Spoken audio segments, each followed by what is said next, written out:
এদিকে Bangla QR code ব্যবহার করে পেমেন্ট করলে মার্চেন্টের অ্যাকাউন্টের সঙ্গে সঙ্গে অর্থ প্রেরণের নির্দেশনা দিয়েছে বাংলাদেশ ব্যাংক।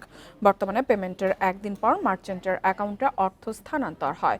15 ডিসেম্বর থেকে নতুন নির্দেশনা কার্যকর হবে। বাংলাদেশ ব্যাংকের পেমেন্ট সিস্টেম বিভাগে সংক্রান্ত একটি সার্কুলার জারি করে সব তফসিলি ব্যাংক, মোবাইল ফিনান্সিয়াল সার্ভিস ও পেমেন্ট সার্ভিস প্রোভাইডারদের কাছে নির্দেশনা পাঠিয়েছে। মূলত ক্ষুদ্র ব্যবসায়ীদের সুবিধার কথা বিবেচনা করে তাৎক্ষণিকভাবে টাকা ট্রান্সফার করার সুবিধা চালু করা হচ্ছে। 10 লাখ টাকার নিচে পেমেন্ট করলে তাৎক্ষণিকভাবে অর্থ স্থানান্তর করা যাবে, আর যাদের লেনদেন 10 লাখ টাকার ওপর তাদের ক্ষেত্রে নিয়মিত প্রক্রিয়া অনুসরণ করা হবে।